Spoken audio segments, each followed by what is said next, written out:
Welcome to another Plan 6 part video. Today's video, Gap in the Rocker version 2. So I'd already done a video there, and if anybody has seen it, that I gapped the rocker using a different method. Basically I used a dial gauge instead of a feeler gauge. And basically I'd done it to see, hey, is this a different way of doing it, a more accurate way of doing it? And that's what I'm just trying to do. Because in all honesty, I'm not a fan of feeler gauges at all. I'm not a fan of these. And the reason why is that I'm never fully convinced or fully sure which one I'm actually on. I don't know if any of you ever feel the same. As much as you think it is it, isn't it? And like it's, especially when you're trying to add numbers up, I hate that. I'd rather look at something. Not only that, as I want to show you something. Here's my feeler gauge, my 10 tel feeler gauge that I normally use for the cars. Right? But look at it. Things all getting warped and twisted. So how accurate is this? And the reason why that is because, remember, when you're trying to do it, you're sitting it in, you're trying to hold it there, and it's flexing down because you're letting it go, because you want to try to keep that gap. It's not easy. It's not easy trying to do three things at the same time. Trying to get a feeler gauge in there, trying to hold a screwdriver in one spot, and trying to turn a nut. And like, no matter how you do it, at some point the screw's going to want to turn against the nut. I mean, it is what it is. So as much as we check it afterwards, we can only go as best we can. So it's meant to be 10 tel, but let's face it, if we were anywhere between 8 and 10, I'd accept that. I'd rather be between 8 and 10 than above 10. Anyway, so what I'm going to do with this is, I did put it out there and I asked for feedback on it, and a lot of people said, well, do you know what, I should have represent the feeler gauge compared to the dial to see how close or how accurate it is, and so on. And do it on the car and see is it the same. So that's basically what we're going to do. So what I have here is I have my, this is basically what I use to bend metal. And what I'm going to do is I'm going to, I'm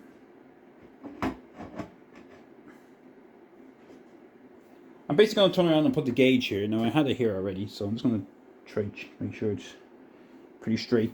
And because this is basically the flattest surface I have, so this is going to give me the most accurate reading I can get.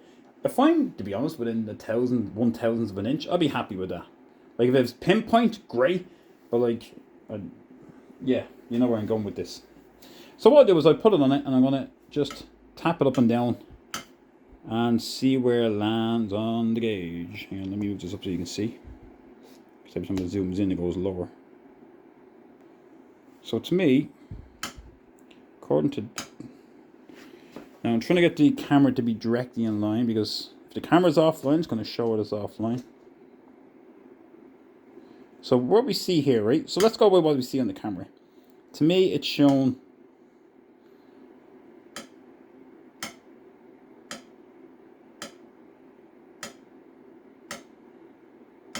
I'm just doing it a few times. So there about, it's pretty much zero, pretty much, right? As you can see, every time I do it, the slightest will wobble, because I guarantee there's a dust particle or something on here that's going to give it up. But give or take, like if it was moving half a tel or full or 1 tel, like you'd know. So based on that, so what we're going to do is we're going to get our gauges. Now again, my 10, as you can see, is being bent and twisted, so I don't really want to use that. So what I'm going to do is I'm going to go up 1 or 2. So the first thing I'm going to start off with is, I'm going to start off with a number 11 tel. So hopefully you can, hope your reflection, you can see the number here. So it's 11. Alright. So what I'm simply going to do is, I'll try to keep it as flat as I can. Oh, so I'm going to zoom out correctly. I'll try to keep it as flat as I can here. And I'm going to basically just slide it under it. Because I want to keep it flat, because I know with it hanging off the edge, it's going to want to move. I know it's going to want to move because of the way it's bellowing. So I'm trying to put pressure between the dial and the edge. I don't know if you can see my finger. Between the dial and the edge to try to keep it flat, and then do the side round. So just to, hope you can... I'm getting stuck in everything here. How I'm holding it, just to try to keep it flat. So if I had the ultimate flat, I don't want to open it and start taking it all apart. So according to this, I'll move the camera again so you won't get the exact same number. It's shown as close enough to To me, it's between 11 and 12. Nearer 12, but just pretty much near 12, actually. Right? So that's basically 1 tel off. I say 1 tel off. There's 1 tel difference. Now again, it could be a speck of dust or anything, just enough just to get it off. So I'm going to do the next one, which is 13. 1 3. So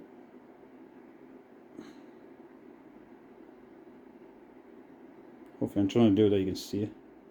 13. And we'll see how this one fares. And then I go to another set of gauges I have. That's a 10. So according to this one, it is 11, 12, 13, 13, just over 13.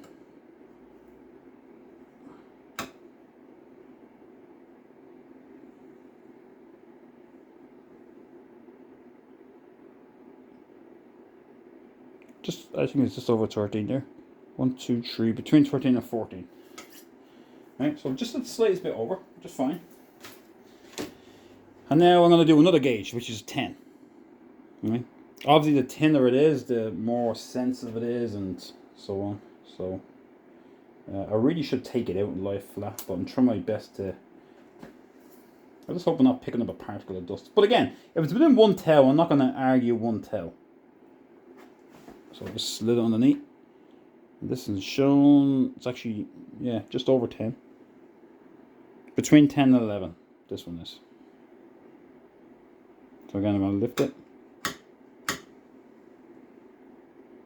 If I try to stretch it out a bit, it's near 10. So this is getting pretty good. So let me just double check that 13 again. I'm going to do the same again. Just in case there's a little... 1, 2, 3, just over. Okay, so compared to the gauges, compared to this, it's pretty close. It's within 1 tel, which, you know what, I can live with that. I can live with 1 tel. So based on that then, I know that if I was to do this at 10, is it really 9? Yeah, that's alright. So it's close enough to it. So,